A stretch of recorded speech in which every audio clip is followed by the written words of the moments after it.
Assalamu alaikum, dear students.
अस्सलाम वालेकुम students. हमारा आज का टॉपिक, सॉरी वो थोड़ा सर्वर में इशू था, इस वजह से आप लोगों को लिंक नहीं खुल रहा था। तो अभी लिंक ज्वाइन कर लिया आप लोगों ने, तो अभी हम स्टार्ट करते हैं। ठीक है, मैंने शेयर भी किया था एक स्टूडेंट के साथ लिंक, मैंने कहा था आप लोग को आगे शेयर कर दें फर्दर। इसमें देखें, हमारा जो टॉपिक है ना आज का, वो हमारे पास जो हमारा टॉपिक है वो है कंट्रोल अकाउंट्स का। ठीक है, अब देखें कंट्रोल अकाउंट्स जब हम बनाते हैं ना, तो कंट्रोल अकाउंट्स में क्या करते हैं, हम बनाते क्यों हैं, इसका पर्पस क्या होता है। बेसिकली ये होता है कि हमने ये चेक करना होता है कि हमारे पास जो ट्रेड रिसीवेबल्स हैं उनका जो इंडिविजुअल अकाउंट्स का बैलेंस होता है उसको हम मैच करते हैं जो हमारे पास कंट्रोल अकाउंट के बैलेंस के साथ। तो डिफरेंसेस अगर होते हैं, कोई बैलेंस एक जैसा आ जाए तो फिर तो कोई मसला नहीं है, लेकिन अगर कोई डिफरेंसेस आते हैं तो हम उनके लिए क्या करते हैं, उनकी आगे रिकॉन्सिलेशन वगैरह कर लेते हैं, ताकि हमें पता चल जाए कि कहाँ कोई एरर है अकाउंट्स में, कोई डिफरेंसेस हैं, उनको हम हाईलाइट कर सकते हैं। ठीक है। इसी तरह ये जो कंट्रोल अकाउंट्स होते हैं, बेसिकली कंट्रोल अकाउंट्स हमारे पास ना दो तरह के होते हैं। अब वो कौन कौन से कंट्रोल अकाउंट्स होते हैं हमारे पास, एक हमारे पास है सेल्स लेजर कंट्रोल अकाउंट,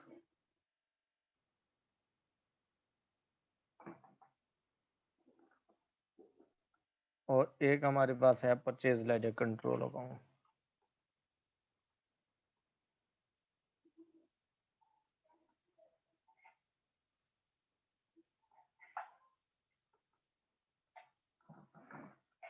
ठीक है, इसको एक और नेम भी दिया जाता है। ठीक है, वो नेम है हमारे पास जो सेल्स लेजर है, इसके लिए हम यूज करते हैं टोटल ट्रेड रिसीवेबल्स अकाउंट। ठीक है, और हमारे पास परचेज के लिए होता है total trade payables account.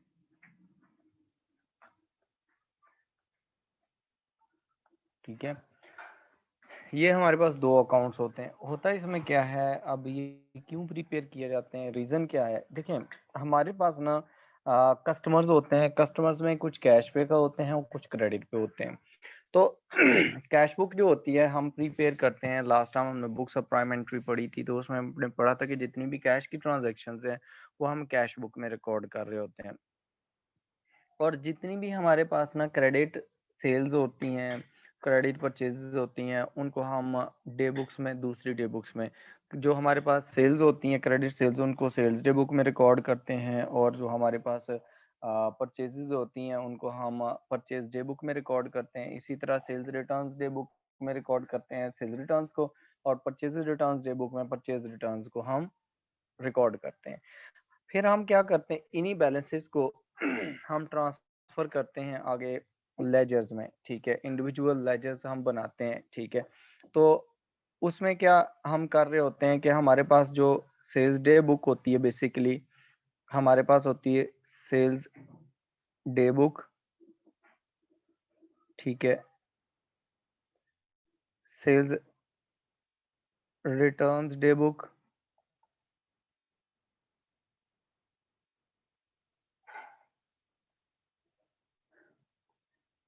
Purchase day book,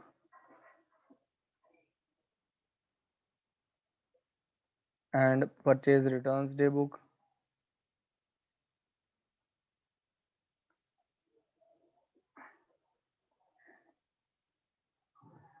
ये हमारे पास होती हैं, और हम क्या करते हैं कि हम इसके अलावा कैश बुक हमारे पास होती है, जिसमें हम कैश जो हम रिसीव करते हैं कस्टमर से वो, और जो हम पेमेंट करते हैं सप्लायर्स को, उसको रिकॉर्ड करते हैं। अच्छा, ये जो हमारे पास बुक्स होती हैं, इनमें हम क्या करते हैं, बेसिकली इनमें हम रिकॉर्डिंग कर रहे होते हैं। जो हमारे पास क्रेडिट सेल्स हो रही होती हैं वो सेल्स डे बुक में हो रही होती हैं। ठीक है, क्रेडिट सेल्स। ठीक है, और हमारे पास जो क्रेडिट परचेजेस हो रही होती हैं वो purchase returns purchase day book में होती हैं, क्रेडिट परचेजेस। अब हम क्या करते हैं, इनके जो इंडिविजुअल बैलेंसेस होते हैं ना, इनमें से हर एक के इंडिविजुअल अकाउंट्स ट्रांसफर करते हैं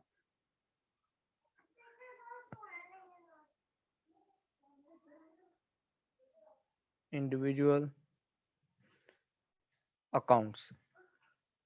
ठीक है, इसी तरह इंडिविजुअल अकाउंट्स सेल्स रिटर्न्स के, परचेजेस के, परचेज रिटर्न्स के, ठीक है, इन सब को हम इंडिविजुअल्स और जो अकाउंट होते हैं ना सबके, उनको हम ट्रांसफर कर रहे होते हैं, उनके बैलेंसेस हम लेजर्स में ट्रांसफर करते हैं, इंडिविजुअल अकाउंट्स।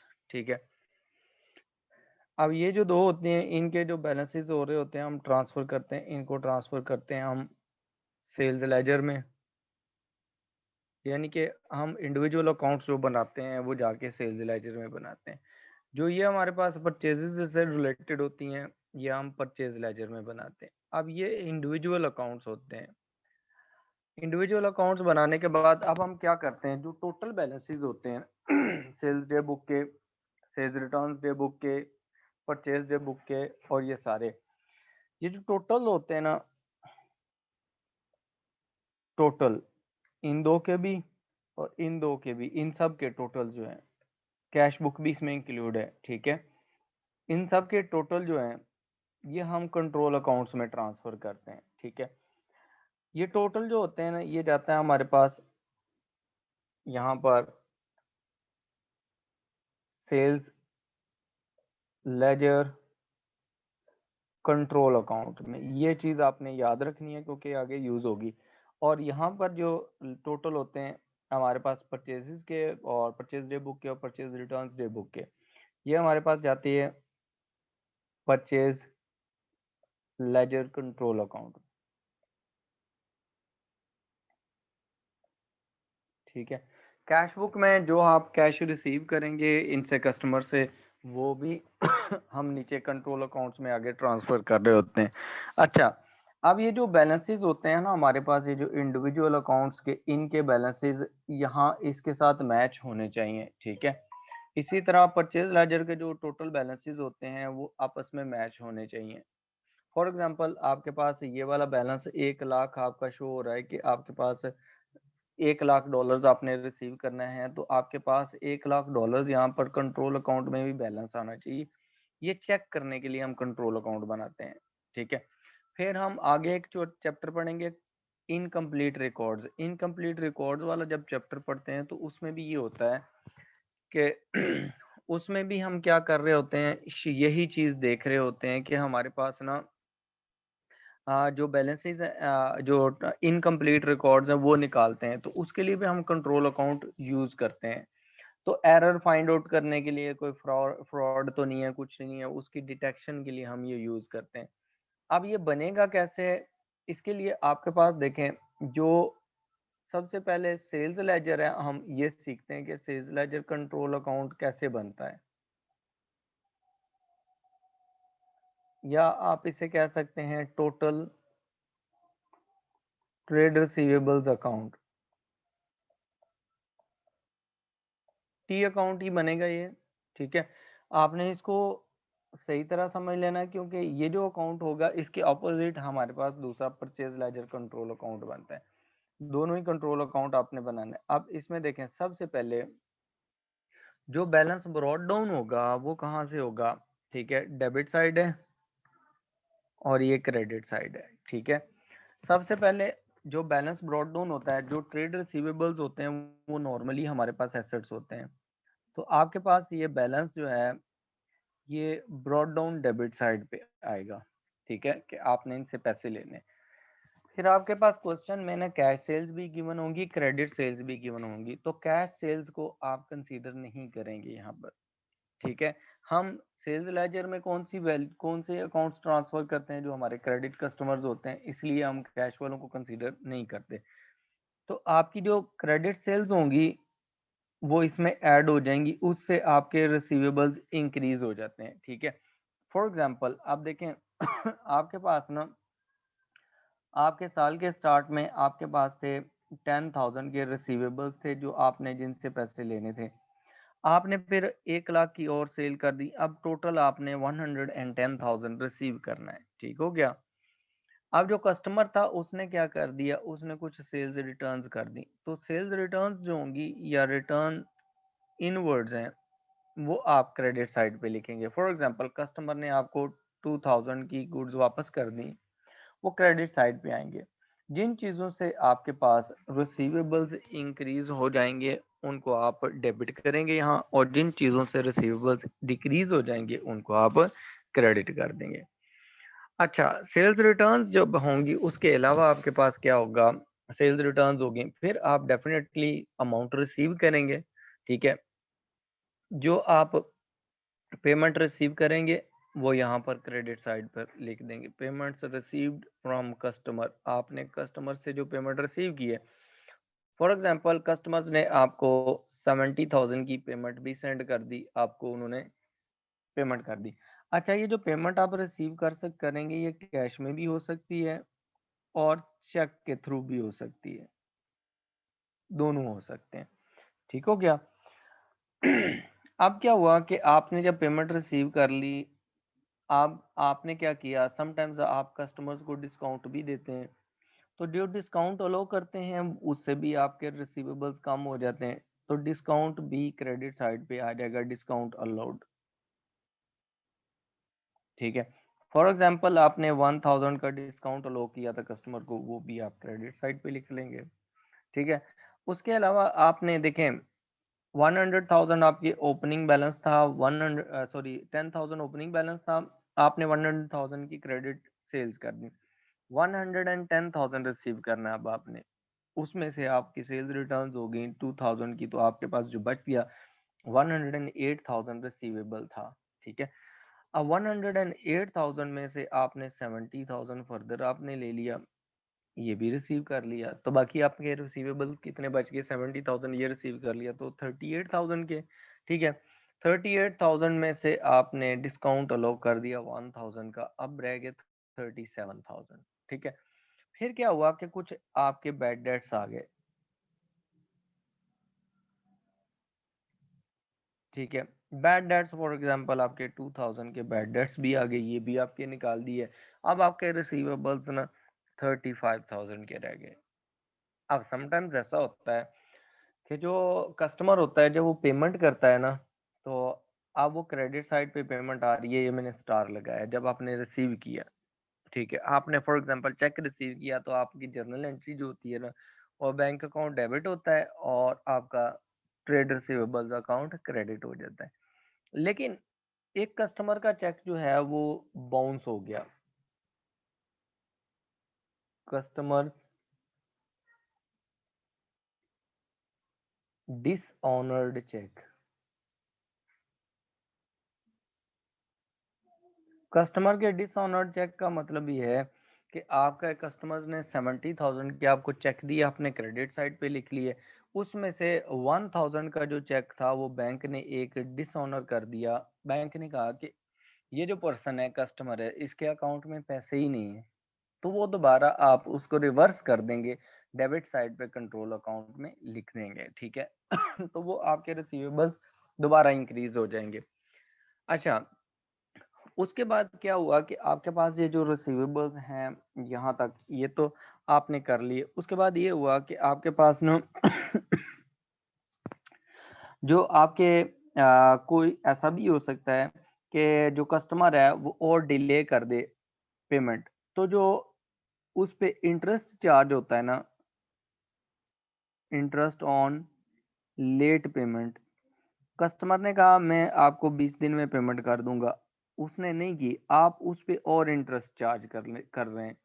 फॉर एग्जांपल आपने 2000 का इंटरेस्ट चार्ज कर लिया, तो ये भी आपका रिसीवेबल हो जाता है, ये भी ऐड हो जाएगा यहाँ पर। उसके बाद आपने क्या किया, इंटरेस्ट से आपके रिसीवेबल इंक्रीज हो जाएंगे, लेकिन क्योंकि कस्टमर आपके ऑलरेडी आपने उससे पहले पैसे लेने हैं, वो फर्दर आपको पैसे डिले कर रहा है, तो फर्दर आप उस पे इंटरेस्ट डाल के और उसके रिसीवेबल्स अपने इंक्रीज कर लेंगे। अच्छा, समटाइम्स ऐसा भी होता है कि कस्टमर ने आपको पेमेंट की, चेक बनाते हुए उसने एक्स्ट्रा पेमेंट कर दी आपको, ठीक है। In that case you would refund to the customer, customers को रिफंड करेंगे, refund to customer. For example 5000 के आपने रिफंड कर दिए, ठीक है।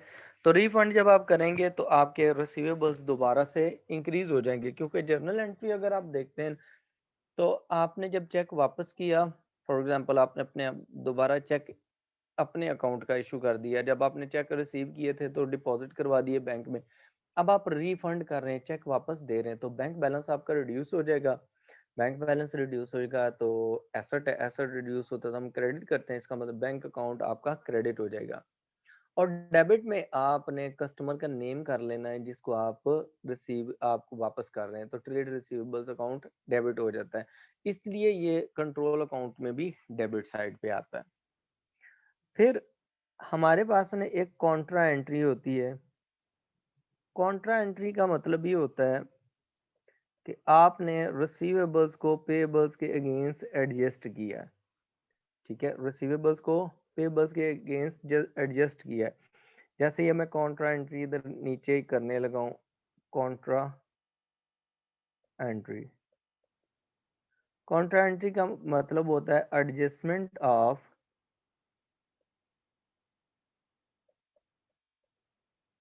Trade payables against receivables, trade receivables. For example आपका एक कस्टमर था, आपने उसे गुड्स सेल की 10,000 की, ठीक है, आपने उससे अब कितने रिसीव करने हैं, 10,000। आपने उससे भी आगे गुड्स परचेज कर ली या आपने उससे कोई और काम करवा लिया, उसकी पेमेंट बनी 2,000। इसका मतलब है कि आपने 2,000 पे करने सेम पर्सन को, उससे 10,000 लेने। तो आप ऐसा तो नहीं करेंगे कि पहले आप उसको पेमेंट करें, पेमेंट उसे कहेंगे आप मुझे ना 10,000 की पेमेंट कर दें, फिर मैं आपको 2,000 की पेमेंट कर दूंगा, ठीक है।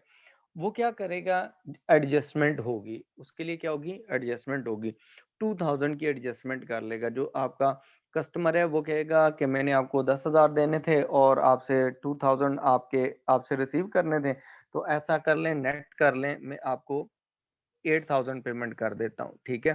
तो अब आपके फॉर एग्जांपल ट्रेड रिसीवेबल्स थे, आपने किसी से लेने थे 10,000 और उसी पर्सन से आपने बाय कर लिया, तो वो आपकी पेबल बन गया 2,000 का।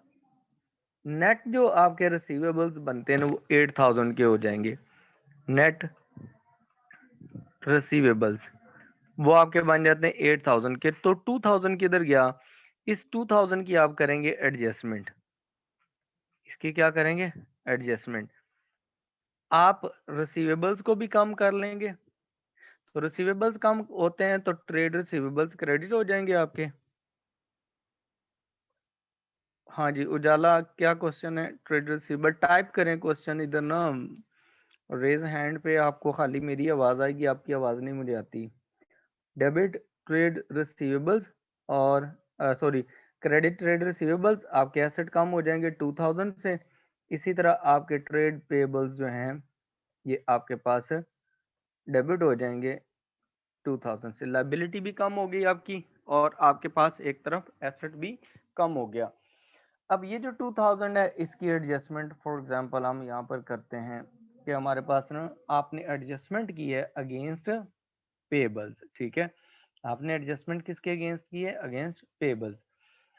अच्छा, उसके बाद ये जो एडजस्टमेंट होती है कॉन्ट्रा एंटी, इसको कॉन्ट्रा इसलिए कहते हैं कि आपके पास ना ये जो परचेज ट्रेड रिसीवेबल्स हैं ये आपके पास सेल्स लेजर कंट्रोल अकाउंट में शो हो रहे होते हैं।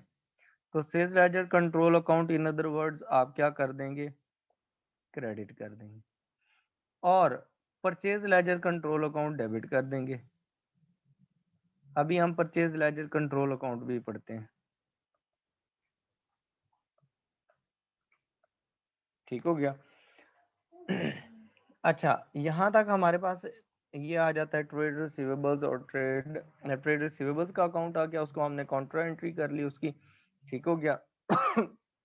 बैड डेट्स भी हमने एडजस्ट कर लिए, ये सारी चीजें हमने यहाँ पर एडजस्ट कर ली हैं। अच्छा, अब देखें एट द एंड ना, फॉर एग्जांपल हम इसको क्लोज करते हैं तो हम निकालते हैं कि हमारे पास ना टोटल कितना बनता है, नेट कितना बच गया, balance carry down at the end कितना है, balance carry down control account में।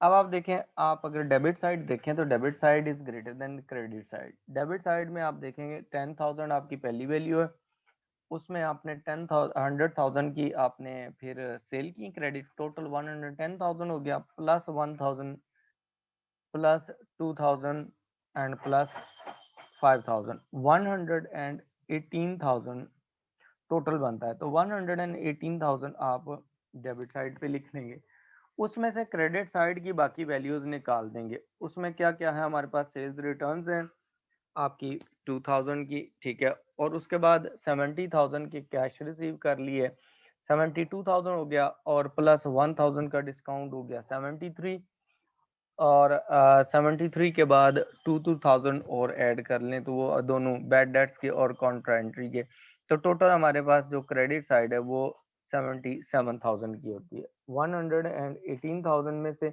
माइनस आप 77,000 करेंगे तो आपके पास रिमेनिंग जो बच जाता है वो बैलेंस बचता है 41,000 का। अब ये जो बैलेंस है 41,000 का, ये क्लोजिंग डेबिट बैलेंस है, ये क्या है, डेबिट बैलेंस है। अब आप इसको जब आप कैलकुलेशंस कर लेंगे, इसको बैलेंस ब्रॉड डाउन कर देंगे। बैलेंस ब्रॉड डाउन कितने का है, 41,000 का। At the end of the year आपके पास ये 41,000 बच गए हैं। अब आप क्या करेंगे, ये कंट्रोल अकाउंट का बैलेंस है। अब अब हमने ऊपर जो पढ़ा था ना कि आपके जो सेल्स लेजर के इंडिविजुअल अकाउंट्स होते हैं ना, ये जो इंडिविजुअल अकाउंट्स ऊपर वाली साइड पे सेल्स लेजर में, इनका अब हम टोटल करेंगे और एट द एंड वो हमारे पास ना 41,000 आने चाहिए ठीक है। एक तो ये चेक हो जाता है, अगर नहीं मैच करता तो इसका मतलब है कि हम एरर है यहाँ पर, कोई एरर होने की वजह से वो एरर लोकेट फिर हम करते हैं इसको यूज करके। अच्छा, आपने अभी हम पढ़ेंगे, इसके साथ ही पढ़ेंगे कंट्रोल अकाउंट में कि एरर को लोकेट कैसे करना है, ठीक है। फिलहाल अभी कंट्रोल अकाउंट हम सीखेंगे, पहले कंट्रोल अकाउंट कैसे बनाना है। अच्छा, उसके बाद देखें, अगर यहाँ पर हमारे पास ना नेक्स्ट हम परचेज लेजर कंट्रोल अकाउंट भी करते हैं। परचेज लेजर कंट्रोल अकाउंट इसके अपोजिट बनता है, मिरर इमेज होता है। मिरर इमेज मतलब डेबिट साइड जो है सेल्स लेजर कंट्रोल अकाउंट की, वो परचेज लेजर कंट्रोल अकाउंट की क्रेडिट साइड हो जाएगी। परचेज लेजर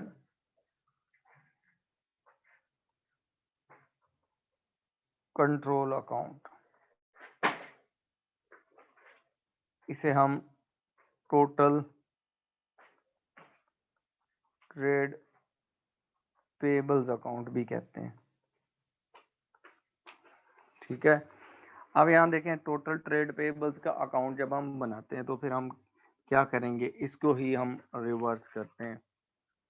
जो हमने अकाउंट बनाया हुआ है, डेबिट को क्रेडिट और क्रेडिट साइड को debit side, debit side credit side. अब इसमें जो बैलेंस ब्रॉड डाउन है वो हमारे पास कितना आएगा, बैलेंस ब्रॉड डाउन हमारे पास ये आ जाता है यहाँ पर ना क्रेडिट साइड पे, क्योंकि लाइबिलिटी होती है तो लाइबिलिटी का नॉर्मली बैलेंस जो है वो हमारे पास क्रेडिट साइड पे आ जाता है। हम क्रेडिट साइड पे इसके ओपनिंग बैलेंस लिखेंगे। यहाँ पर सेल्स लेजर में हमारे पास कंट्रोल अकाउंट में डेबिट साइड पे सेल्स क्रेडिट सेल्स आ रही हैं, परचेज लेजर में क्रेडिट साइड पे हमारे पास क्रेडिट परचेजेस आ जाएंगी, ठीक हो गया। उसके बाद कस्टमर का डिसऑनर चेक भी हमारे पास ना सेल्स लेजर कंट्रोल अकाउंट में डेबिट साइड पे आ रहा है।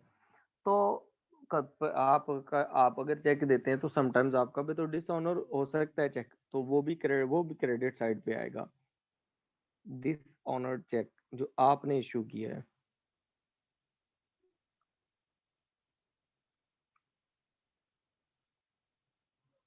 ठीक हो गया। उसके बाद देखें, जो इंटरेस्ट अगर आप कस्टमर से चार्ज करते हैं तो आप भी तो पेमेंट डिले कर सकते हैं, तो आप पे भी इंटरेस्ट पेमेंट आ सकती है। इंटरेस्ट ऑन लेट पेमेंट, ये आप पे करेंगे।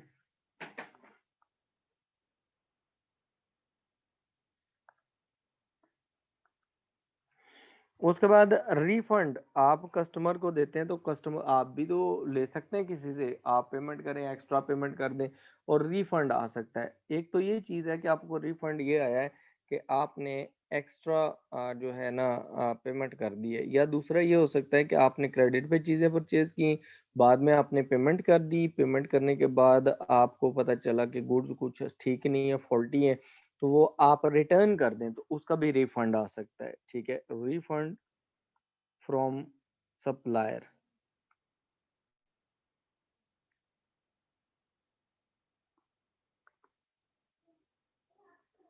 ये भी हमारे पास क्रेडिट साइड पे आ जाएगा परचेज लेजर कंट्रोल अकाउंट में।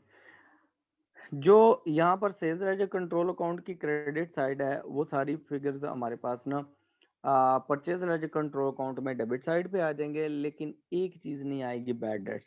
अब देखें सेल्स रिटर्न्स है, तो यहाँ पर परचेज रिटर्न्स हो जाएंगी। सेल्स रिटर्न्स क्रेडिट होती हैं हमारे पास सेल्स लेजर कंट्रोल अकाउंट में, तो परचेज रिटर्न्स जो होंगी वो डेबिट होंगी परचेज रिटर्न्स कंट्रोल अकाउंट में।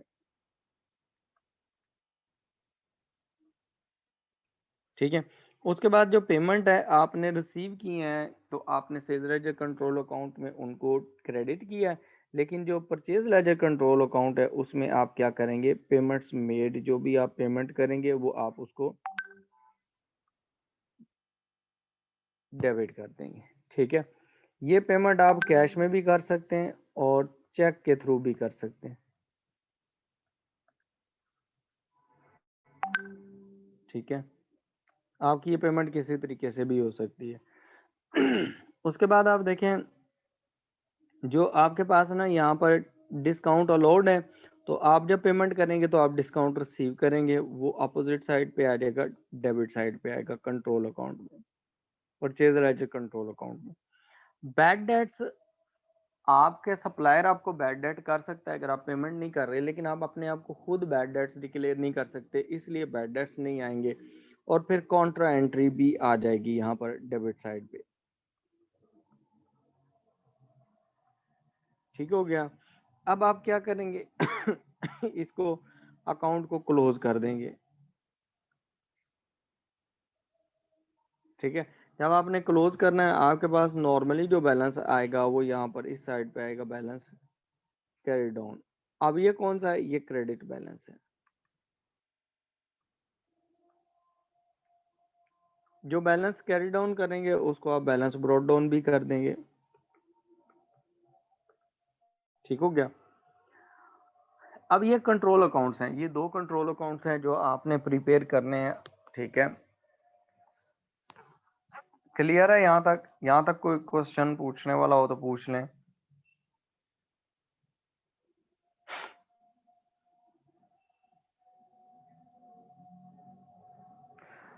अच्छा, उजाला जो कॉन्ट्रा एंट्री है ना, उसमें ये होता है कि आपको कॉन्ट्रा एंट्री में ये होता है कि इसका मतलब, कॉन्ट्रा का मतलब होता है, कॉन्ट्रा एंट्री का मतलब कि ऐसी एंट्री जो दोनों अकाउंट्स को at the same time effect करे।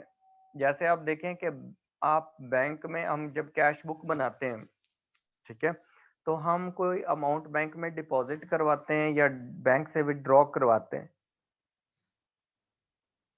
अगर हम डिपॉजिट करवाते हैं तो हम बैंक अकाउंट डेबिट करते हैं, बिकॉज बैंक बैलेंस इंक्रीज हो जाता है, और कैश अकाउंट क्रेडिट कर देते हैं क्योंकि कैश कम हो जाता है। तो वो कैश बुक को एट द सेम टाइम जो होगी ना, वो इफेक्ट कर रही होती है entry. That's why that entry is known as a contra entry.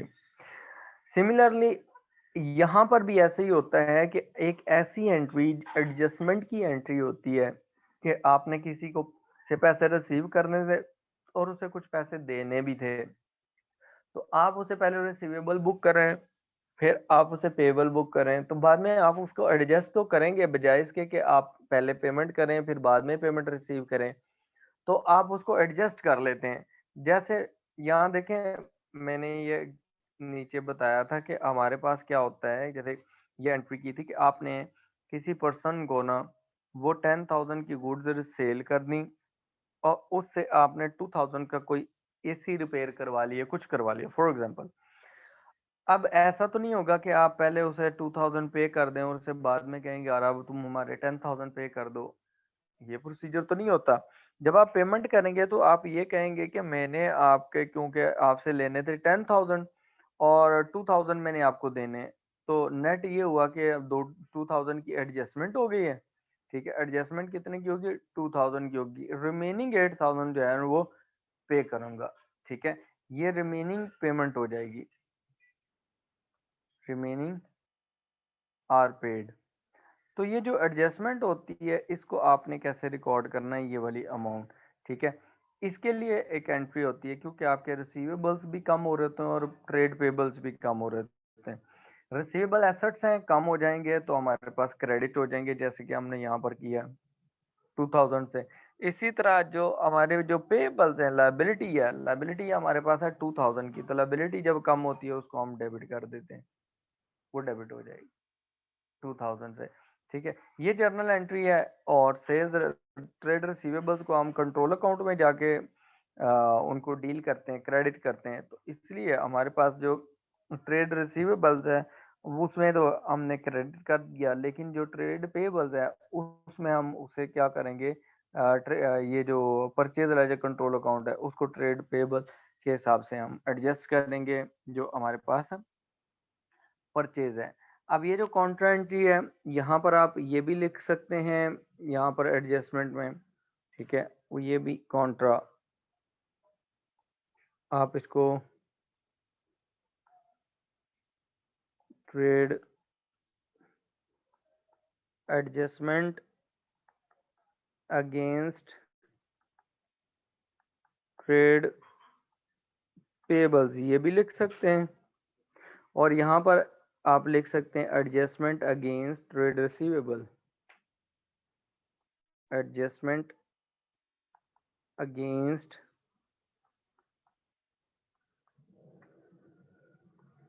Trade receivables, ये भी लिख सकते हैं। ठीक है, क्लियर है यहाँ तक? हाँ जी, यहाँ तक कोई और इशू?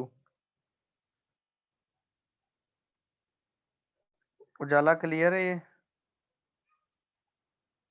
मुस्कान, कॉन्ट्रा एंट्री मैंने दोबारा करवा दी है। इन सिंपल वर्ड्स आप इसको, जो आपके रिसीवेबल्स अकाउंट है उसमें क्रेडिट साइड पे लिखेंगे, और जो आपके जो परचेज लेजर कंट्रोल अकाउंट है उसमें आप इसको डेबिट साइड पे लिखेंगे। कंट्रोल अकाउंट में आपने ये याद रखना है।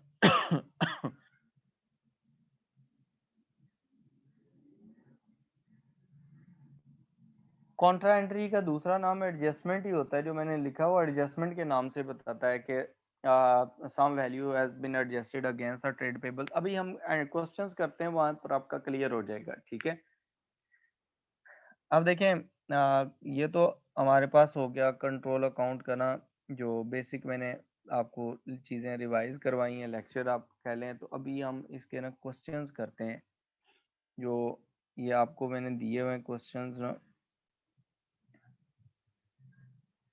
ये देखें क्वेश्चन जो है ये अभी मैं शेयर कर दूंगा क्लास के बाद ना आपके साथ गूगल क्लासरूम में।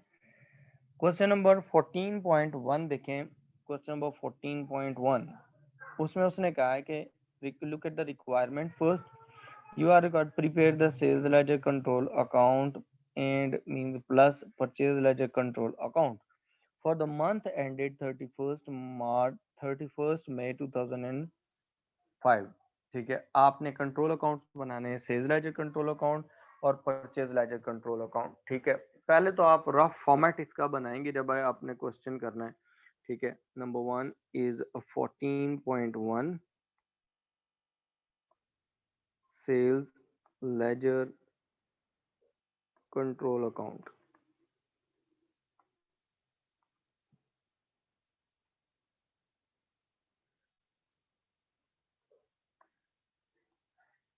And then second one is the purchase ledger control account.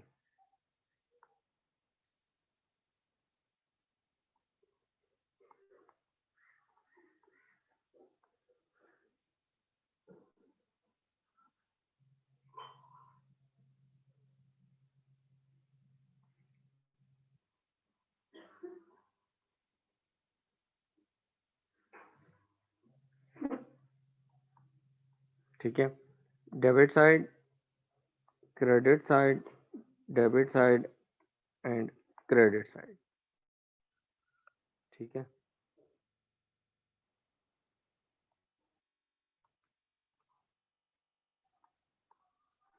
अच्छा देखें, पहली वैल्यू उसने इंफॉर्मेशन ऊपर से पढ़े, उसने कहा the following information is related to M Callis for the month ended 31 May 2005। ठीक है, एक मंथ की उसने इंफॉर्मेशन दी। उसने पहले कहा कि आपके पास जो सेल्स लेजर कंट्रोल अकाउंट का बैलेंस है 1 मई को, ठीक है, 1 मई को, ये इसका मतलब है कि ओपनिंग बैलेंस है, तो ये बैलेंस ब्रॉड डाउन है। तो ये किसका है? सेल्स लेजर कंट्रोल अकाउंट का। सेल्स लेजर कंट्रोल अकाउंट का बैलेंस ब्रॉड डाउन यहाँ पर आ जाएगा डेबिट साइड पे। बैलेंस ब्रॉड डाउन कितना है? 43,200, 42,000। अब देखें आपके पास जो नेक्स्ट है 42,000, ये आ गया 43,200। उसके बाद परचेज लेजर कंट्रोल अकाउंट का 1 मई को बैलेंस है, ठीक है, ये आपका बैलेंस कैरी डाउन आ जाएगा, balance brought down sales ledger purchase ledger control account में। कितनी वैल्यू है? 34,500। ठीक हो गया। उसके बाद आपका नेक्स्ट जो है, ये दो वैल्यूज आप साथ साथ वैल्यूज टिक करते रहें। उसके बाद है क्रेडिट सेल्स। क्रेडिट सेल्स हम रिकॉर्ड करते हैं। क्रेडिट सेल्स हमारे पास सेल्स लेजर कंट्रोल अकाउंट में डेबिट साइड पे जाएगी। कितनी है? 21,600 की। ठीक है, ये हमारे पास है क्रेडिट सेल्स। उसके बाद कैश सेल्स है, हम इसको कंट्रोल अकाउंट में रिकॉर्ड नहीं करते। 12,000 और 12,450 की, इसको हम रिकॉर्ड नहीं करेंगे। क्रेडिट परचेजेस हैं 17,600 की। ये आपकी जो क्रेडिट परचेजेस हैं, इसको हम यहाँ पर ना परचेज लेजर कंट्रोल अकाउंट में ओपनिंग बैलेंस में ऐड कर देंगे क्रेडिट साइड पे। जी उजाला, क्या क्वेश्चन है आपका?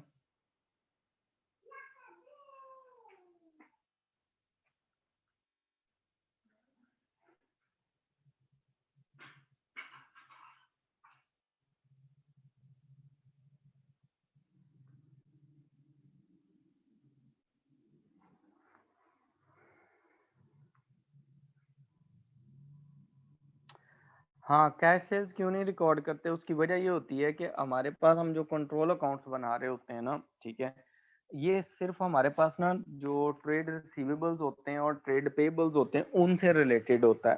तो जब हम कैश में सेल्स करते हैं तो कस्टमर हमारा ट्रेड रिसीवेबल नहीं बनता, और हम अगर कैश पे परचेज कर रहे हैं तो हम ट्रेड पेबल्स नहीं बनते। ठीक है, इसलिए हम उसको रिकॉर्ड नहीं करते। वो कैश बुक में रिकॉर्ड हुआ होता है, वो कैश बुक से डाटा ले लिया जाता है उसका। ठीक है, इसलिए हम उसको रिकॉर्ड नहीं करते यहाँ पर।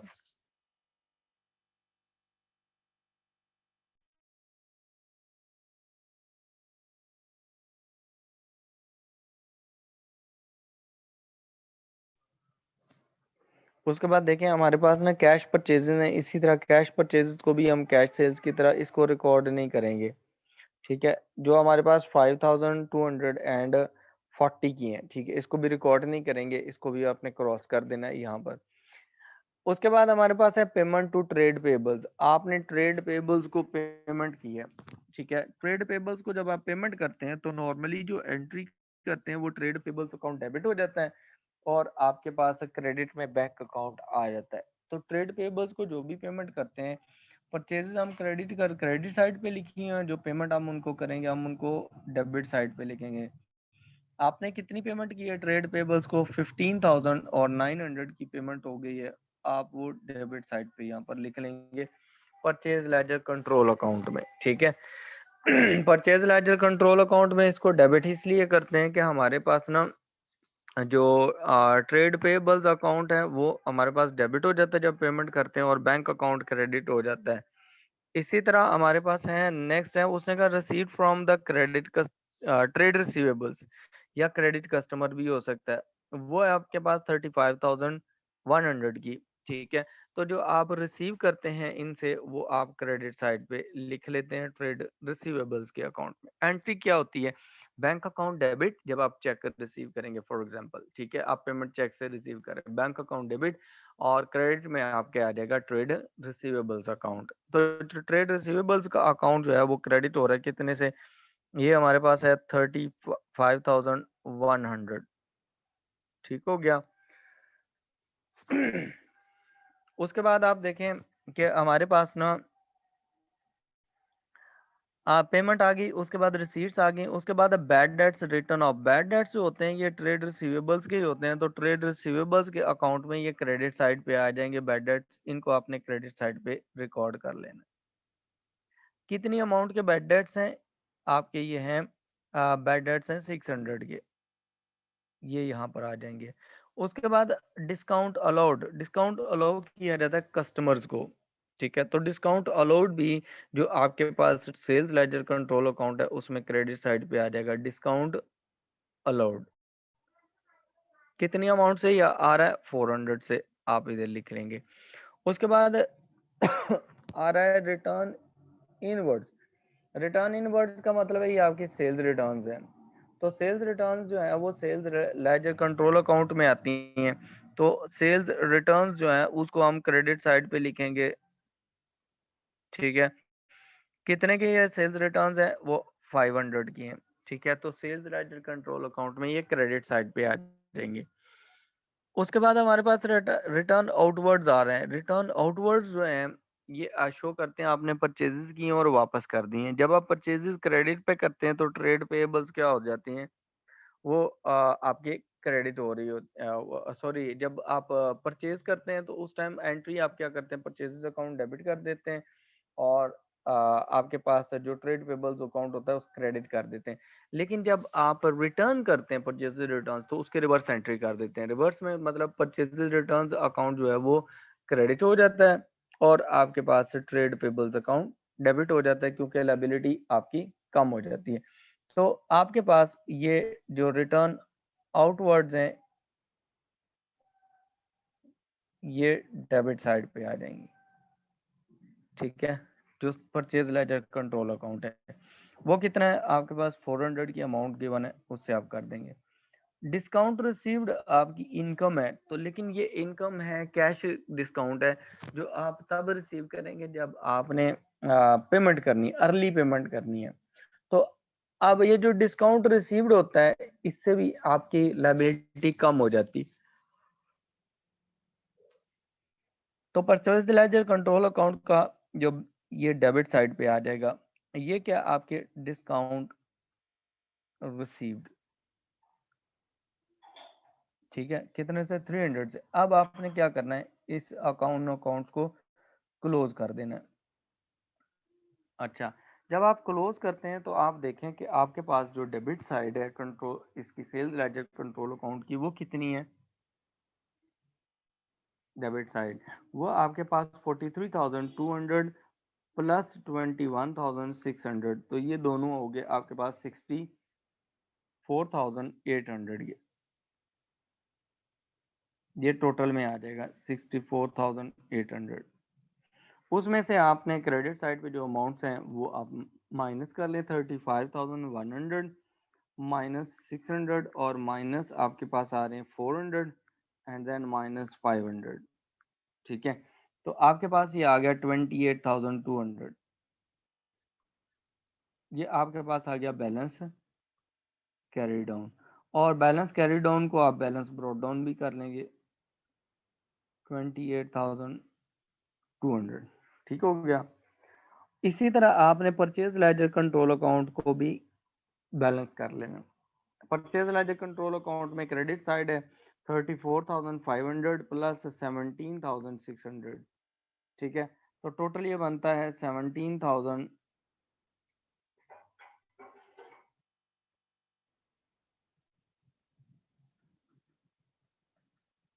ये बनता है 17,945, 17,945, ठीक है। अब आप इसमें से डेबिट साइड की पेमेंट्स जो हैं वो माइनस कर लेंगे। उसमें क्या क्या है? 15,900 की एक पेमेंट है माइनस 400 की एक पेमेंट है, माइनस 300 की एक और पेमेंट है, ठीक है, और आपका बैलेंस निकल आएगा।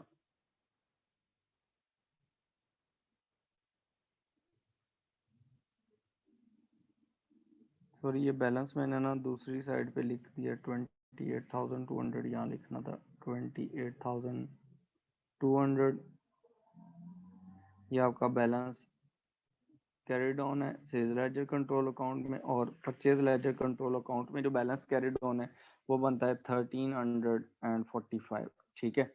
ये 1345 बन रहा है। सॉरी, ये भी मैंने यहाँ पर ना, एक मिनट, कैलकुलेशन मेरी गलत होगी। कैलकुलेशन में 34,500 प्लस आपका आ रहा है 17,600, ये आपका आता है 52,100, ठीक है। ये भी आता है 52,100। इसमें से आप ये साइड माइनस कर लेंगे, डेबिट साइड 15,900 माइनस इसमें से 4,000 और माइनस इसमें से आपके पास 300,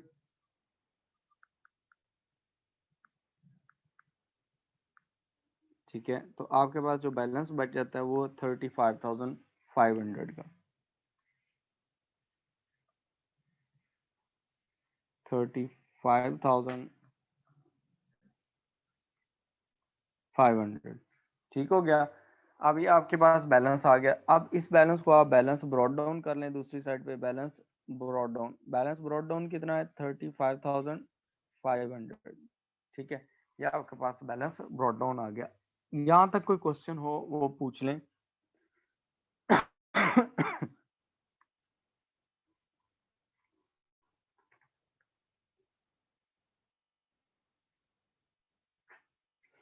वो मैंने सही कर लिया मुस्कान, जो बैलेंस मैंने दूसरी साइड पे लिख लिया था, ठीक है।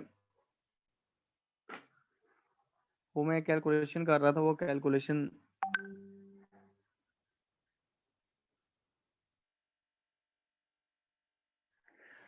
हाँ जी, इस चैप्टर के नोट्स हैं ये, इनफिनिक्स स्मार्ट 3 प्लस, इस चैप्टर के नोट्स तो वो मैं डेफिनेटली शेयर करूंगा, ठीक है, आप लोगों के साथ। तो वो मैं करता हूँ, क्लास के बाद करूंगा। अच्छा, इसमें देखें आप लोग, ये क्वेश्चन नंबर 14.2 है, ये क्वेश्चन करें, अपने पास सॉल्व करें, और जो प्रॉब्लम इसमें आप फेस कर रहे हैं वो मुझे बताएं, ताकि मैं आपको अभी गाइड कर दूं कि इसको कैसे सॉल्व करना है। ये करें ज़रा, सॉल्व करें सारे लोग ना अपने पास, और इसमें जो प्रॉब्लम आ रही है वो मुझसे पूछें।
अच्छा देखिए, यहाँ क्वेश्चन है, एक बच्चे ने यहाँ पूछा है क्वेश्चन, उसने कहा कि जो हमारे पास ये जो 14.2 क्वेश्चन है, इसमें लिखा हुआ है कि हमारे पास सेल्स है जो है वो उसका फिगर गिवन है, फॉर एग्जांपल ये 38,400 का ये फिगर गिवन है। इसके अंदर ना एक चीज गिवन है, वो कहता है कि इंक्लूडिंग सेल्स ऑफ 9,300। तो इसका मतलब है इसमें से 9,300 आप माइनस कर लेंगे तो रिमेनिंग जो आपकी सेल्स होंगी वो आपकी क्रेडिट सेल्स हो जाएंगी। तो वो कितना आपके आता है, 38,000 और 400 की आपकी सेल्स हैं, उसमें से 9,300 की कैश सेल्स हैं। तो रिमेनिंग जो 29,100 है, this would be the credit sales. ठीक है, ये क्रेडिट सेल्स हैं। इसी तरह परचेजेस 27,200 की टोटल दी हुई है, और यहाँ पर उसने कहा purchases including cash purchases of 4,500। तो इसमें से आप 4,500 माइनस कर लेंगे। ठीक है, तो आपके पास यहाँ पर क्रेडिट परचेजेस आ जाएंगी। 27,200 जो है, 27,200 में से आप माइनस कर लेंगे, कितनी वैल्यू माइनस करनी है आपने, वह है आपके 4,500 के, आप यहाँ से बैलेंस माइनस कर देंगे। ठीक है, तो आपके पास कैश सेल्स आ जाएगी, वो कितने की है, वो आपके पास आ जाएगी 4,500 माइनस करेंगे तो ये आपके पास आ जाएगी 22,700 की। This would be your credit purchases. ठीक है, ये आपके पास क्या है, क्रेडिट परचेजेस हैं। क्लियर है यहाँ तक?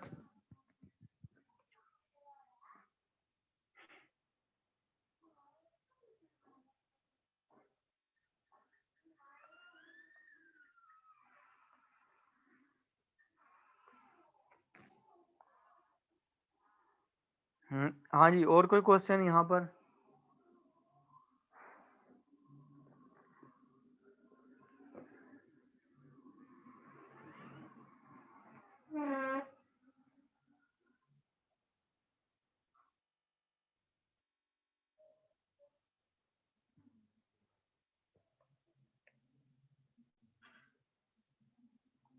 ओके मुस्कान, वेरी गुड, हो गया।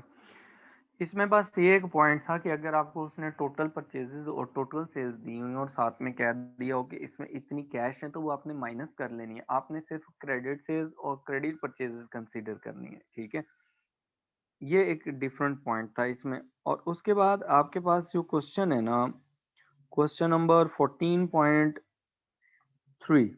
ठीक है, इसमें देखें उसने क्या आपको रिक्वायरमेंट, देखें क्वेश्चन की, उसने कहा रिक्वायरमेंट ए में you are required to prepare sales ledger control account and purchase ledger control account for November. ठीक है, आपने सेल्स लेजर और परचेज लेजर दोनों के अकाउंट प्रिपेयर करने। 14.3 सेल्स लेजर कंट्रोल अकाउंट।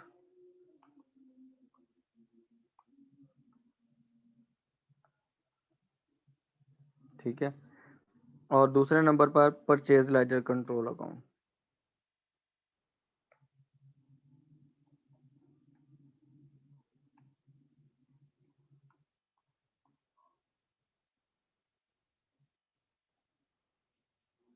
ठीक है, ऊपर वैल्यूज देखें, उसने कहा है कि Smiles Limited is a small company which sends gifts by mail order. The following information is available from the ledger accounts for the year ended 30 June 2001। ठीक है, आपको बैलेंसेस दे दिए। अब बैलेंसेस में उसने कहा है कि आपके पास ना बैलेंसेस ब्रॉड फॉरवर्ड ऑन 1 नवंबर 2001। आपके पास 1 नवंबर 2001 मंथ के स्टार्ट के लिए उसने बैलेंस दिए हुए हैं सेल्स का। उसने कहा सेल्स लेजर कंट्रोल अकाउंट का डेबिट बैलेंस है ओपनिंग, ये आप 28,190 यहाँ पर सेल्स लेजर कंट्रोल अकाउंट में लिख देंगे। डेबिट साइड पे डेबिट साइड है, क्रेडिट साइड है। ठीक है, कितना है बैलेंस ब्रॉड डाउन,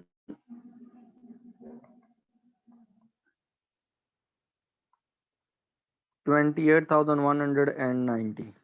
ठीक है, सेल्स लेजर कंट्रोल अकाउंट का क्रेडिट बैलेंस है, ठीक है, वो है 1,107। Balance brought down 1,107। देखें अगर क्रेडिट बैलेंस दिया हुआ डेबिट बैलेंस, अब देखें नॉर्मली जो बैलेंस होता है ना, नॉर्मली सेल्स जो आपके सेल्स लेजर कंट्रोल अकाउंट होता है उसका डेबिट बैलेंस होता है। उसकी रीजन क्या होती है कि जो आपके कस्टमर्स होते हैं वो आपके ट्रेड रिसीवेबल्स होते हैं। कस्टमर क्या होते हैं? Trade receivables. और ट्रेड रिसीवेबल्स एसेट होते हैं, और एसेट का नॉर्मल बैलेंस जो होता है वो डेबिट बैलेंस होता है। लेकिन समटाइम्स ऐसा होता है कि आपको उन्होंने क्रेडिट बैलेंस दिया हो सकता है। अब इसकी रीजन क्या हो सकती है कि सेल्स लेजर अकाउंट जो है क्रेडिट बैलेंस है? क्रेडिट बैलेंस रीजन ये आपको एग्जाम में पूछ सकता है, नॉर्मली वो आ जाता है उसमें एमसीक्यूज में ना, कि क्रेडिट कब होगा। एक तो आपने क्या किया, कस्टमर से आपने सरप्लस अमाउंट रिसीव कर ली। Surplus amount received from customer,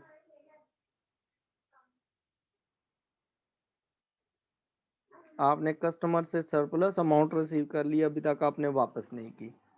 ठीक है, तो आप जब सरप्लस अमाउंट रिसीव कर लेते हैं तो वो आपके लिए क्या बन जाती? लाइबिलिटी बन जाती। उसके बाद दूसरी रीजन ये हो सकती है कि customer has return goods after making payment. Payment कर दिया उसने, भेज दिया, उसके बाद उसने गुड्स रिजेक्ट कर दी कुछ, और अब देखें आपने पैसे वापस नहीं किए हुए, दैट बिकम्स योर लायबिलिटी। ठीक है, तो आपकी लायबिलिटी बन जाती है, इसलिए आपसे क्रेडिट पे लिखेंगे। ठीक है, इज दैट क्लियर?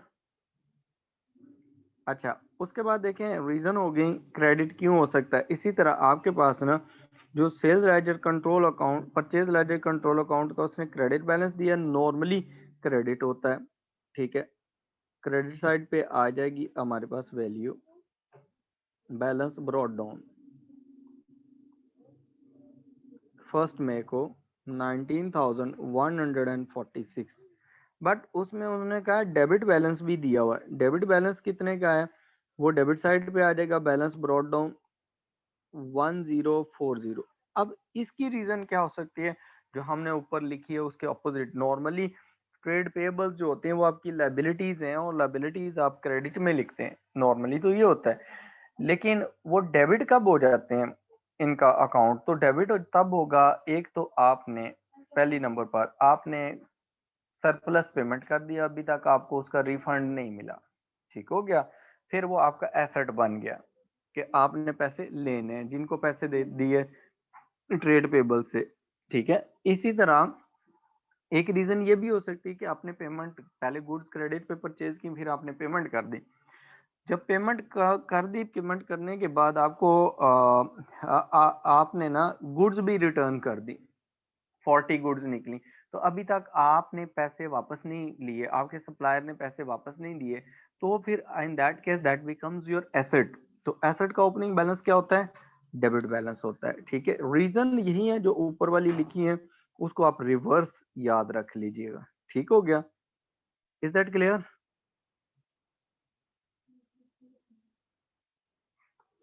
ओके, अब देखें उसके बाद उसने कहा है कि आपके ट्रांजैक्शंस में ना बैड डेट्स दिए हुए हैं। बैड डेट्स आपके पास कितने हैं? बैड डेट्स रिटर्न ऑफ आपके 465 है। तो सेल्स लेजर कंट्रोल अकाउंट में बैड डेट्स क्रेडिट साइड पे आ जाते हैं, बैड डेट्स हम क्रेडिट साइड पे लिख लेंगे। बैड डेट्स कितने के हैं उसमें?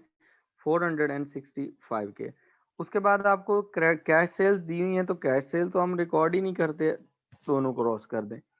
क्रेडिट सेल्स दी हैं, क्रेडिट सेल्स हैं 25,000 की, तो credit sales sales ledger control account में डेबिट साइड पे आती हैं। क्रेडिट सेल्स हैं आपके 25,122 की, ये आपकी क्या है?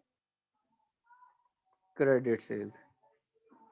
ठीक है, उसके बाद cash purchases, we don't consider cash purchases while preparing control accounts. ठीक है, अब आप क्या करेंगे, जो आपके पास ना क्रेडिट परचेजेस हैं उनको आप रिकॉर्ड करेंगे। तो क्रेडिट परचेजेस जो हैं वो आपके 21,170 की, ये आप लिख लेंगे आपकी परचेजेस अकाउंट में क्रेडिट साइड पे, जो परचेज लेजर कंट्रोल अकाउंट है। क्रेडिट परचेजेस वो है 21,170, ठीक है। उसके बाद डिस्काउंट रिसीव्ड है, ये आपके रिसीव ट्रेड जो आपके परचेज लेजर कंट्रोल अकाउंट होता है, जब आप पेमेंट करते हैं उस टाइम आपको जल्दी मिल जाता है डिस्काउंट। तो आपने डिस्काउंट रिसीव किया है कितने का, 1109 का, तो ये आपके परचेज लेजर कंट्रोल अकाउंट में डेबिट साइड पे आ जाएगा। Trade received, trade discount received, sorry, आपका जो डिस्काउंट रिसीव्ड है 1109 का आ गया। उसके बाद देखिए नेक्स्ट डिस्काउंट अलाउड है 930 का। डिस्काउंट अलाउड आपका एक्सपेंस होता है, ठीक है, और सेल्स लेजर कंट्रोल अकाउंट में क्रेडिट साइड पे आएगा। Discount allowed, what is the value of discount allowed, that is 930। उसके बाद देखें रिटर्न इनवर्ड्स हैं। रिटर्न इनवर्ड्स जो हैं ये आपकी सेल्स रिटर्न्स हैं। रिटर्न इनवर्ड्स आप इसको सेल्स लेजर कंट्रोल अकाउंट में क्रेडिट साइड पे लिखेंगे। कितनी अमाउंट है ये आपके रिटर्न इनवर्ड्स की, 788, इसको क्रेडिट कर देंगे। इसके बाद आपके रिटर्न आउटवर्ड्स हैं, ये आपकी परचेजेस रिटर्न्स हैं। तो purchases control, purchase ledger control account में परचेजेस क्रेडिट हो रही होती हैं, रिटर्न्स डेबिट साइड पे आ जाएंगे। रिटर्न्स कितनी है आपकी, रिटर्न आउटवर्ड्स हैं 1084 की, ठीक है। ये क्या है, दीज आर रिटर्न आउटवर्ड्स, ठीक है। उसके बाद उसने कहा cash received from trade receivable.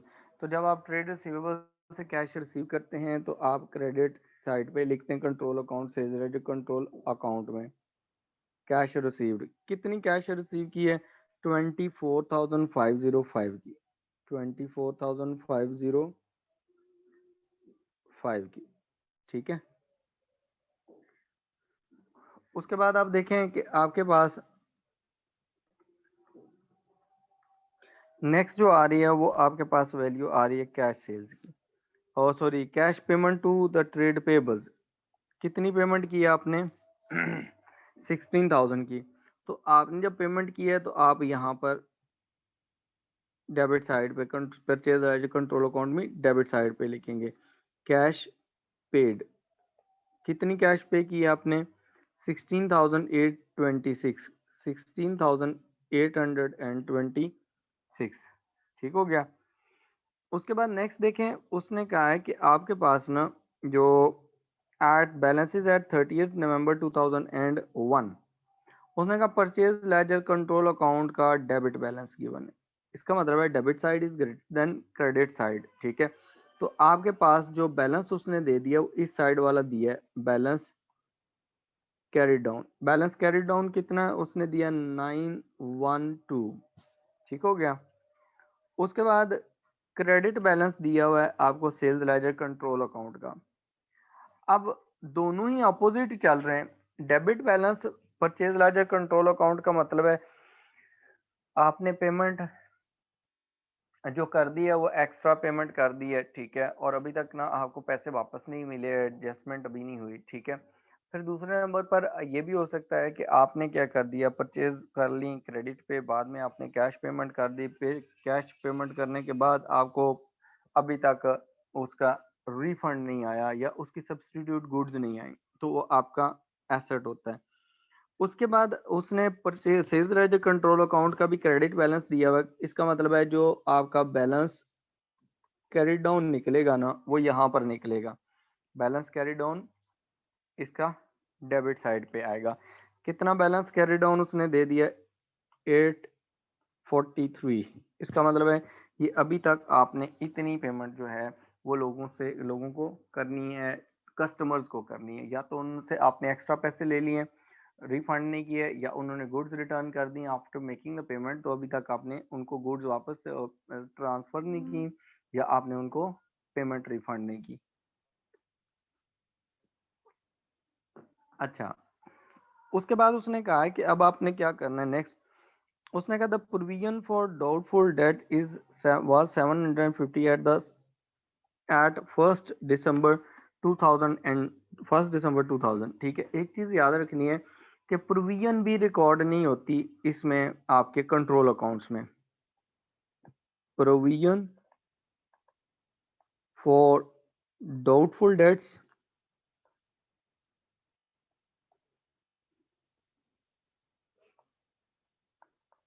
is not recorded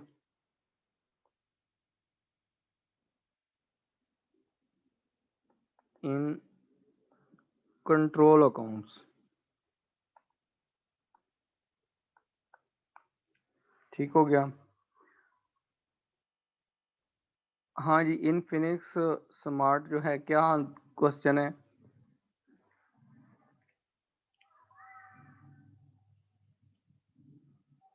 आपने हैंड रेज किया है, क्या क्वेश्चन है? टाइप करें question.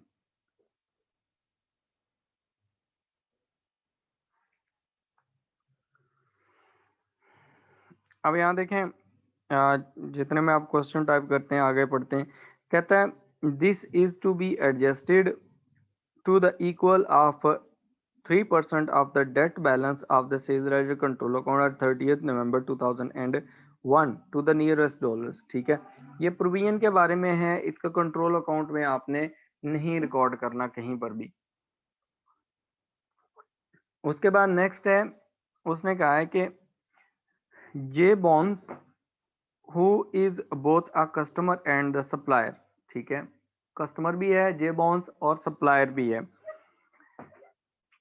Supplier of the company has agreed that his debt of 800 can be set off his account against his account on the purchase ledger, which stands at 1083। उसने कहा है कि वो परचेज लेजर के against उसको adjust कर लें उसकी अमाउंट को, अकाउंट को। ठीक है, कस्टमर है आपका और वही सप्लायर भी है। ठीक है, उसने कहा है कि उसका जो डेट है वो 800 का वो सेट ऑफ कर लें। ठीक है, उसके परचेज लेजर कंट्रोल अकाउंट के बैलेंस के अगेंस्ट 1003 का है। अब यहाँ बात याद रखिएगा कि आपने जो लोअर अमाउंट होती है ना वो एडजस्ट करनी है। कितने की अमाउंट एडजस्ट करनी है? यहाँ पर 800 की अमाउंट एडजस्ट होगी। ठीक है, तो परचेज लेजर जो control sales ledger control account होगा उसमें ये क्रेडिट साइड पे आएगी कॉन्ट्रा के नाम से, कॉन्ट्रा एंट्री। ठीक है, कितनी की? 800 की। और परचेज लेजर कंट्रोल अकाउंट में ये डेबिट साइड पे आ जाएगी कॉन्ट्रा एंट्री के नेम से कि ये एडजस्टमेंट हो रही है 800 की। एक तरफ से आपने ट्रेड रिसीवेबल काम कर लिया, दूसरी तरफ से आपने ट्रेड पेबल्स काम कर लिए। अब देखें, आपने अब इसका बैलेंस निकाल लेना है यहाँ पर ना, बैलेंस। जब आप बैलेंस निकालेंगे तो उसमें देखें कि जब आपने बैलेंस निकालना है उस टाइम आपने क्या करना है कि आपने नॉर्मली जो बैलेंस आपको यहाँ गिवन है, जैसे purchase sales ledger control account में आपको क्रेडिट साइड पे गिवन है, जब आप इसे टोटल करेंगे और बैलेंस करेंगे तो बैलेंस कैरी डाउन आपका इस साइड पे भी आएगा। This would B balancing figure. ठीक है, ये क्या होगा? आपका बैलेंसिंग फिगर होगा। बैलेंसिंग फिगर का मतलब है कि आप अकाउंट क्लोज करेंगे और जो बैलेंस आएगा वो फिगर आएगा। अब क्योंकि अकाउंट के दो बैलेंसेस चल रहे हैं, इस तरह का क्वेश्चन दे के आपको डेबिट बैलेंस भी देगा, क्रेडिट भी देगा और क्लोजिंग में एक देगा और दूसरा कहेगा फाइंड आउट कर लो, तो फिर आपने इसको इस तरह फाइंड आउट करना है। जैसे आपके पास देखें जो परचेज लेजर है उसमें आपके पास ना 28,190 डेबिट साइड पे बैलेंस था, प्लस 25,122 की आपने क्रेडिट सेल्स की, प्लस 842 का क्रेडिट बैलेंस गिवन है। इसका मतलब है ये आपने एक्स्ट्रा पैसे लिए थे लोगों से, अपने कस्टमर से, तो अभी रिफंड नहीं किए, तो 54,155 ये आपका बैलेंस बन गया 54,155। इसमें से आप ये वाले बैलेंसेस निकाल लेंगे तो बाकी आपका बैलेंसिंग फिगर आ जाएगा। वो कितना आता है? वो आप 1107 माइनस करेंगे, फिर आप 465 माइनस करेंगे, फिर 930 माइनस करेंगे, और 788 माइनस करेंगे, और 24,505 इसमें से माइनस करेंगे और माइनस 800 करेंगे। तो आपके पास जो बैलेंसिंग फिगर बच जाता है वो बैलेंसिंग फिगर बच जाता है 25,560 का, जो अभी स्टिल रिसीवेबल है, आपने रिसीव करना है। ठीक हो गया। अब आपने क्या करना है, ये जो बैलेंस आपके पास बैलेंस कैरी डाउन है उसको ब्रॉड डाउन कर लेना दोनों साइड पे, बैलेंस ब्रॉड डाउन। ये वाला बैलेंस है 8,430 और दूसरा है आपका 25,560। ये आपके दो बैलेंसेस हैं जो आपके यहाँ ट्रांसफर हो गए। ठीक है, इसी तरह आप परचेजेस का कंट्रोल भी अकाउंट भी क्लोज करेंगे। अच्छा, प्रोविजन फॉर डाउटफुल डेट्स का क्वेश्चन है कि क्यों रिकॉर्ड नहीं करेंगे। उसकी वजह ये होती है कि जो प्रोविजन होती है ना, बेसिकली उसका हम सेपरेट से रिकॉर्ड रख रहे होते हैं। उसमें हम ये कर रहे होते हैं कि प्रोविजन फॉर डाउटफुल डेट जब इंक्रीज होती है तो हम उसको क्रेडिट करते हैं और इनकम स्टेटमेंट में डेबिट कर देते हैं। ठीक है, तो हम उसके हिसाब से उसको लेके चल रहे होते हैं। जबकि ये जो कंट्रोल अकाउंट होता है इसमें प्रोविजन वैसे भी हमारे पास जो बैलेंस जाता है ना प्रोविजन का, वो जाता है, हम बनाते हैं उसका टी अकाउंट बनाया होता है हमने जनरल लेजर के अंदर। ठीक है, उसकी जो एंट्री होती है वो डे बुक्स में, वो आपके ये जो जनरल जर्नल होता है उसके अंदर होती है, और उसके जो टी अकाउंट बनता है वो जनरल लेजर के अंदर बनता है। वो ना ही परचेज लेजर के अंदर आ रही होती है प्रोविजन, ना ही सेल लेजर के अंदर उसका टी अकाउंट आ रहा होता है, इसलिए हम उसकी प्रोविजन वहाँ शो नहीं करते।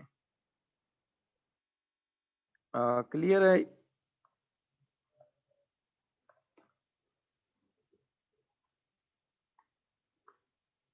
हाँ जी, कोई और क्वेश्चन किसी और का?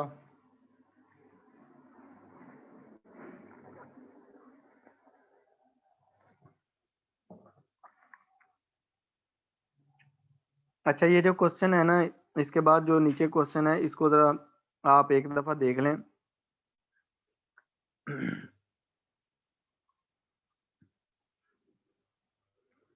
उसने ना जो सेकंड रिक्वायरमेंट है ना, जो बी पार्ट है, बी पार्ट में उसने कहा है कि show the current assets and current liabilities as they would appear in the balance sheet at 30th November 2001।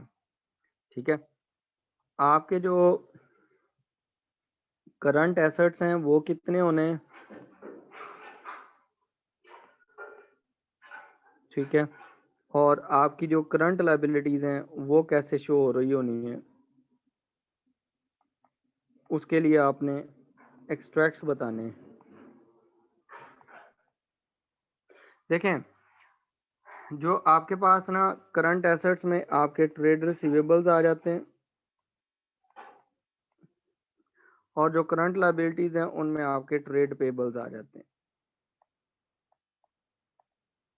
ठीक है, करंट एसेट्स में आपके ट्रेड रिसीवेबल्स आ जाते हैं और करंट लायबिलिटीज में आपके ट्रेड पेबल्स आ जाएंगे।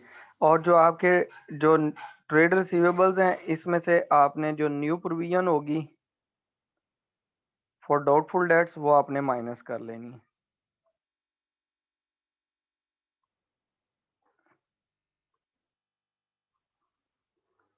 New provision for doubtful debts वो आप क्या कर लेंगे, इसमें से माइनस कर लेंगे। तो आपकी जो लाइबिलिटी होती है ट्रेड पेबल्स की, आपकी लाइबिलिटी होगी, एक तो आपका बैलेंस वो होगा जो बैलेंस आपका कैरी डाउन आएगा इसमें जो आपने अकाउंट बनाया। ठीक है, और दूसरे नंबर पर जो आपकी लाइबिलिटी ट्रेड पेबल से रिलेटेड लाइबिलिटी होगी, ये जो ऊपर आपने बैलेंसेस निकाले हुए ये आपकी करंट लाइबिलिटी होती है। This is your current liability. ठीक है, this is your current liability. Is that clear? ठीक है, कल के कल की क्लास में ना हम लोग क्या करेंगे, आज सॉरी थोड़ी लेट क्लास ज्वाइन हुई, वो लिंक का थोड़ा सा प्रॉब्लम था उस वजह से। तो अब ऐसा करें कि जो अभी तक जो मैंने करवाया ना, आपने एक तो ये रिवाइज करना है, आपका होमवर्क जो होगा वो क्वेश्चन नंबर 14.4 हो जाएगा। 14.4 और 14.2 ये दो आपके होमवर्क हैं। जो क्वेश्चन नंबर 14.5 है, ये एक और कॉन्सेप्ट है, कंट्रोल अकाउंट रिकॉन्सिलेशन करनी है, तो ये हम करेंगे कल की क्लास में और साथ में एमसीक्यूज कर लेंगे, ठीक है। और कल ये कंट्रोल अकाउंट खत्म हो जाएगा इंशाल्लाह, और फिर हम उसके बाद ना रिकॉन्सिलेशन के कुछ क्वेश्चन करने के बाद एमसीक्यू स्टार्ट करेंगे, वो करके फिर जो उससे नेक्स्ट क्लास होगी उसमें हम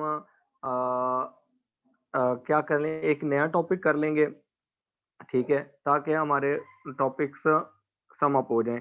ये थोड़ा सा रिकॉन्सिलेशन का टॉपिक जो है, इसको हम करेंगे, उससे पहले हमने बुक्स ऑफ प्राइमेंट्री रिवाइज कर दी है, तो आप थोड़ा सा ना बुक्स ऑफ प्राइमेंट्री वाला जो लेक्चर है उसको रिवाइज कर लीजिएगा कि कौन से बैलेंसेस कहाँ ट्रांसफर होते हैं, किस तरह ट्रांसफर होते हैं, ताकि इजीली आपको समझ आ जाए, ठीक है। यहाँ तक कोई क्वेश्चन हो?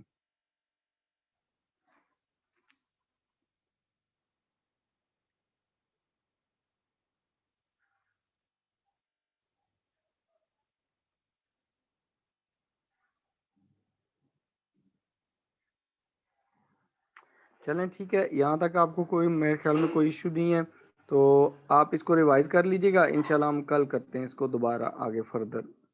ओके।